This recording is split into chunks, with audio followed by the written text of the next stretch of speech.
एकता दिवस के इख्तिताम और विजिलेंस बेदारी हफ्ते के दूसरे दिन मनाने के हवाले से वादी के बाकी हिस्सों की तरह तराल कश्मीर में एक प्रोग्राम मुनक्कद किया गया, जिसमें तराल के तमाम सेक्टोरल अफसरान ने टाउन हॉल के इहाते में अपने मुतालिका महकमों के स्टॉल्स लगाकर शिरकत की। इस दौरान additional deputy commissioner Sajid Nakkash ने प्रोग्राम की सदारत की और मुआशरे में करप्शन को खत्म करने पर जोर दिया।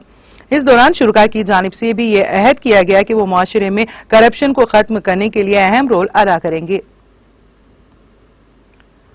ये जो विजिलेंस वीक है, जो observance of vigilance awareness week है, ये स्टार्ट ऑलरेडी हो चुका है और यहाँ पे भी हमने जो प्रोग्राम्स किए हैं, तो इस सिलसिले में हमने प्लेज भी ले लिया है और जितने भी हमारे ऑफिशियल्स हैं, चाहे PRI मेंबर्स हैं, बाकी हैं, तो उनसे प्लेज ले लिया है और इसको साथ ही हमने एकता दिवस भी यहाँ पे मनाया और एक माहौल क्रिएट किया। एक माहौल जैसा था, वो फेस्टिव माहौल जैसा था, जिसमें बाज़ाब्ता तो स्किट्स वगैरह किए गए और रंगारंग प्रोग्राम्स मुनक्कद किए, ताकि apart from entertainment and celebration जो फेवर है, उसको साथ साथ वो जो स्किट्स हैं या बाकी प्रोग्राम्स हैं, उनके माध्यम से, उनके ज़रिए से हम लोगों को पूरी तरह से अवेयर भी करें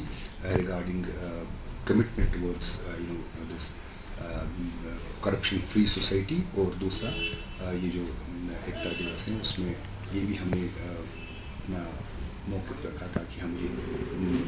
इनकलकेट करें लोगों में कि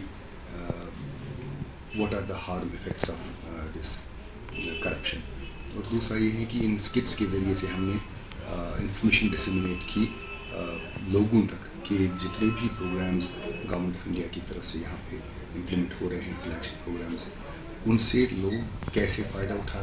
सकते हैं और उन स्कीम्स में फ़ायदा क्या क्या है, ताकि लोगों को पता चले कि वो फ़ायदा जो उसमें एलिजिबल है, वो उस एलिजिबिलिटी क्राइटेरिया में आता है, तो उनको वो फ़ायदा मिले। तो इस सिलसिले में informative education wise, information wise और डिसमिनेशन ऑफ इंफॉर्मेशन वाइज जो है, ये एक अच्छा और